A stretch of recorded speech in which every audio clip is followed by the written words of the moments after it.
Most people have never been involved in a physical altercation with a trained martial artist. They have no idea how vulnerable they really are. They're walking around. I've seen people get in arguments before and get crazy with people and start fights and then watch the fight take place. And it boggles my mind. I'm like, why was this guy so confident to get into a physical altercation when he has no idea what to do? With a guy with cauliflower ear, that's usually a tip-off. Where you've got, guy's got tats like you and he's got cauliflower ear and you still got somebody mouthing off to him.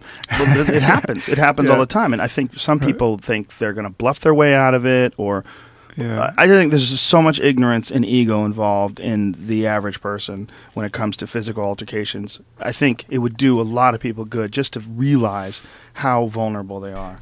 A good analogy also is debating, because if you debate the average person who has an illogical standpoint on something, like I've watched you debate many people when it comes to religion and things along those lines, and when you have the tools in place, those tools being logic, reason, and defined arguments about different variables, and then the other person doesn't, and they have emotions and religious ideology on their side, and just overconfidence. It's just having this ridiculous idea that they're right and they're going to win, and they go in there and they just get tied up so quickly. Their arguments get and you see them get flustered, and you see their words come out all clunky, and their heartbeat raises. And there's one debate that you did with I don't remember the gentleman's name, but he was a rabbi. And you were probably David Wolpe. Yes, and he got so dramatic in the way he was talking, which made it more ridiculous, because you have this very calm, very flat way of expressing yourself, which makes anyone who's super emotional and super dramatic seem preposterous. It seems you seem more ridiculous because you're all, and what God has said to us, and the Word of God, and all this.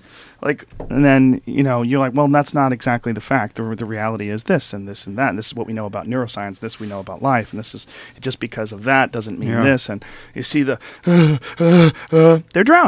They're drowning. Except they don't necessarily know they're drowning. And the crucial difference, and one reason why jiu-jitsu is so satisfying, is that there's no tap out in a debate. I mean, they're never forced to acknowledge that they lost the point. That's so true. No matter how obvious it becomes to the audience or to you, and actually, there's one thing that's kind of insidious about debates, which is actually terrible in politics. I hate it when I see this in political debates, where laughter is a surrogate for tap out. And so that if you can get a big laugh in a debate, no matter how terrible your platform is as a politician, no matter how wrong you are on the facts, if you can get a big laugh line, you're no Jack Kennedy, right. That's all that anyone cares about at the end. It's like the stand-up comic wins the debate.